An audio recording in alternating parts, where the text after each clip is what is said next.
What do you know? Today conversions. So let's get straight to it. I got 3.5 kilograms and I want to convert that to what? I want to convert it to grams.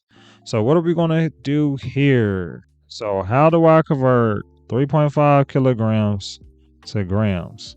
Of course, you know the routine. Feel free to pause me if you want to try it on your own.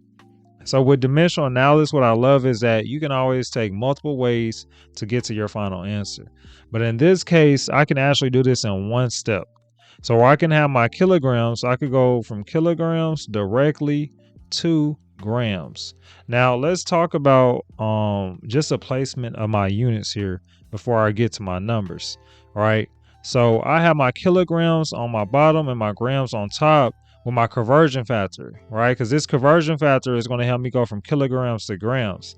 Now, why is my kilograms on the bottom here? Remember that this 3.5 kilograms is over 1. That's how we have to think about these things, right? Because if it's over 1, then my kilograms is my numerator.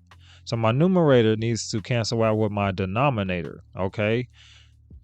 All these eighters I'm thinking about. Man, I just thought about Terminator. All right, shout out to Terminator, okay? He's blasting things away, and that's what we're trying to do too. We're trying to blast this in your brain.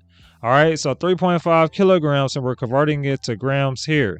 So once I set this up correctly, right, what do we notice? What do we notice, everybody? That my kilograms is going to cancel out my other kilograms down here on the bottom.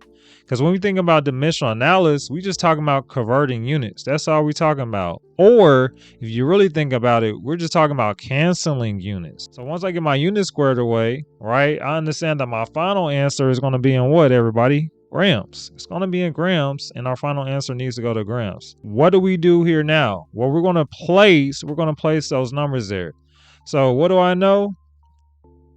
1,000 grams for every 1 kilogram. All right. How do I know that? Well, it goes back to that metric system, right? With our base units for kilo, right? There's 1,000. That's 1,000. So therefore, there's 1,000 grams for every 1 kilo. Okay.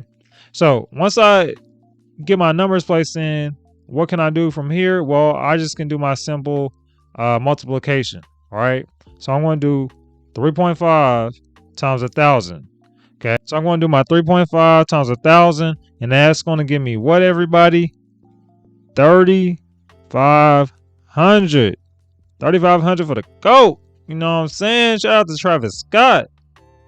A simple one-step type of conversion when you're going from exactly 1 kilogram to 1 gram in this case. Was that hard? Was it easy? Let me know in the comments if it was too hard, if it was too easy.